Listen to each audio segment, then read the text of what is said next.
एक बार की बात है। पहाड़ी के नीचे बसे एक छोटे से गांव में एक जवान लड़का रहता था। वह लड़का उस पूरे गांव में अपने आलस्य और काम चोरी के लिए प्रसिद्ध था। सभी गांववासी उसे आलसी कहकर ही पुकारते थे, क्योंकि वह पूरे दिन एक पेड़ के नीचे पड़ा रहता, झपकियां लेता और अपने भविष्य के बारे में अच्छे अच्छे सपने देखता। उसके दिन ऐसे ही आलस्य में गुजर रहे थे। लेकिन एक दिन उस गांव में एक बौद्ध भिक्षु पधारे, जो कि अगले 3 दिनों तक उसी गांव में ठहरने वाले थे। बौद्ध भिक्षु गांव में भिक्षा मांगते, दिन भर लोगों को उपदेश देते और रात्रि में गांव के बाहर बने बौद्ध मठ में विश्राम करते। बौद्ध भिक्षु जब भी भिक्षाटन के लिए जाते और भिक्षा लेकर वापस लौटते, तो वो हर बार उस जवान लड़के को उसी पेड़ के नीचे लेटा हुआ पाते। बौद्ध भिक्षु 2 दिनों तक ये सब देखते रहे और वो समझ गए कि यह लड़का मानसिक आलस्य का गुलाम है। तीसरे दिन जब बौद्ध भिक्षु भिक्षा लेकर वापस लौट रहे थे, तो वह उस लड़के के पास गए, जो कि अभी भी उसी पेड़ के नीचे लेटा हुआ था। भिक्षु ने लड़के से कहा, बेटे, मेरे पास तुम्हारे लिए एक काम है। मैं चाहता हूँ कि तुम उस पहाड़ी की चोटी तक जाओ और वहाँ से मेरे लिए एक पंख लेकर आओ। लड़के ने लेटे लेटे ही अपना सिर पहाड़ी की तरफ घुमाया और उसकी सबसे ऊंची चोटी तक अपनी नज़र दौड़ाई। उसके बाद उसने बौद्ध भिक्षु की तरफ देखा और उपहास उड़ाते हुए कहा, यह असंभव है, मैं उस पहाड़ी के शिखर तक नहीं जा सकता, मैं बहुत आलसी हूँ। बौद्ध भिक्षु ने मुस्कुराते हुए कहा, अरे, लेकिन मुझे जिस पंख की तलाश है वो इस पहाड़ी के शिखर पर भी नहीं मिलेगा। वो तो इस पहाड़ी के दूसरी तरफ एक गुफा के अंदर मिलेगा, जिसके लिए इस पहाड़ी के शिखर तक चढ़कर दूसरी तरफ नीचे उतरना होगा। लेकिन वह कोई साधारण पंख नहीं है। ऐसा पंख तुमने आज तक नहीं देखा होगा। वो एक बहुत ही दुर्लभ लेकिन सुंदर पंख है, जो अपनी रोशनी बिखेरता है। भिक्षु की इन बातों से उस लड़के के अंदर उत्सुकता जागी। उसने आज से पहले ऐसे किसी पंख के बारे में कभी नहीं सुना था और ऐसे रोमांचक सफर के बारे में सोचकर वह अंदर से उत्साहित हो उठा। इसीलिए उसने भिक्षु की चुनौती को स्वीकार करने का निश्चय किया और वह पहाड़ी की तरफ चल पड़ा। लेकिन चढ़ाई बहुत लंबी और कठिन थी। जल्द ही लड़के का शरीर थकने लगा, सांस फूलने लगी और शरीर से काफ़ी पसीना बहने लगा। लेकिन फिर भी उसने चलना जारी रखा। वो जैसे जैसे ऊपर और ऊपर चढ़ता गया, उसे प्रसन्नता और उत्साह की अनुभूति होने लगी, जिसे उसने आज से पहले कभी महसूस नहीं किया था।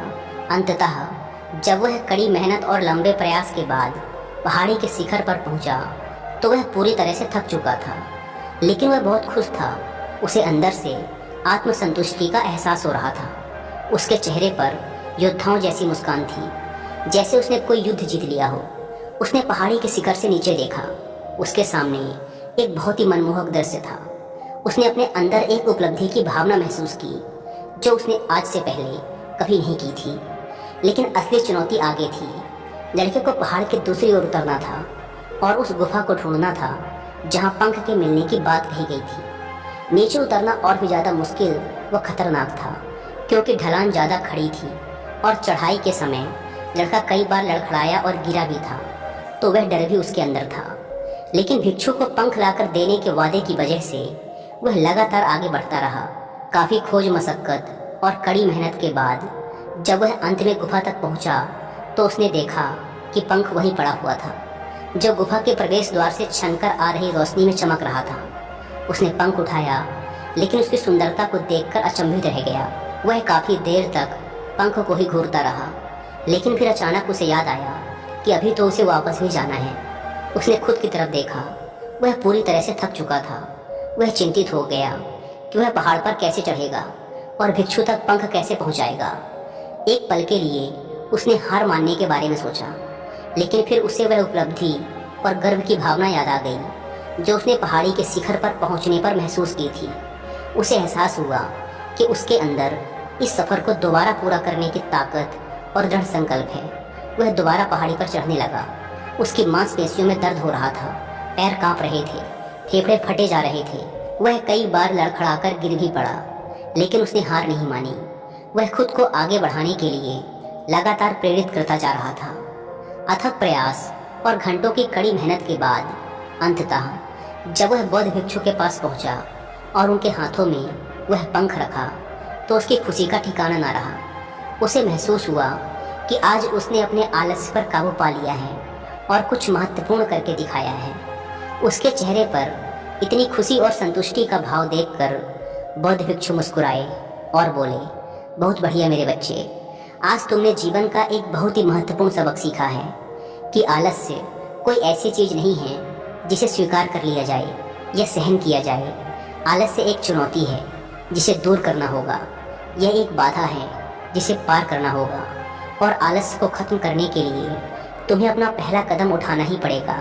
अपने लक्ष्य की ओर चलना ही पड़ेगा और तब तक चलते रहना पड़ेगा जब तक तुम अपनी मंजिल को हासिल नहीं कर लेते। लड़के ने भिक्षु के शब्दों की गहराई और उसके महत्व को समझते हुए हाँ में अपना सिर हिला दिया। आज उसे एहसास हुआ कि वह हमेशा से ही बड़ी और महान चीज़ों को करने में सक्षम था, लेकिन उसके आलस्य ने उसे रोक रखा था।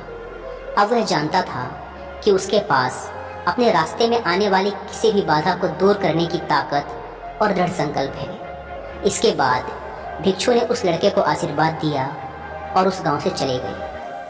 इस कहानी से सीखने वाली बात यह है कि जब हम असंभव लगने पर भी अपने लक्ष्य को प्राप्त करने के लिए खुद को आगे बढ़ाते हैं, तब हम अपने भीतर एक ऐसी ताकत और दृढ़ संकल्प की खोज करते हैं जिसके बारे में हम पहले कभी नहीं जानते थे।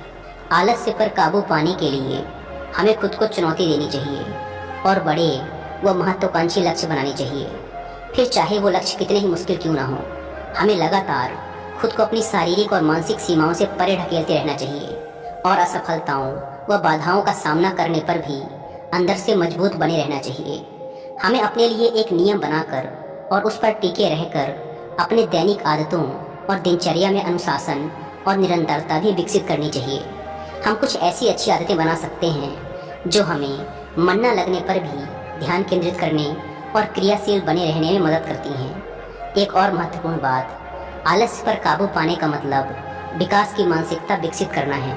इसका मतलब चुनौतियों और असफलताओं को विकास और सीखने के अवसरों के रूप में देखना, न कि हार मानने के कारणों के रूप में। विकास की मानसिकता को अपनाकर हम असफलता के बारे में अपनी सोच को नया रूप दे सकते हैं और इसका अपने सुधार व सीखने के लिए उपयोग कर सकते हैं। और अंत में हमें अपने आलस्य पर काबू पाने के लिए अपने आराम को छोड़कर जीवन की चुनौतियों और अवसरों को स्वीकार करना ही पड़ेगा।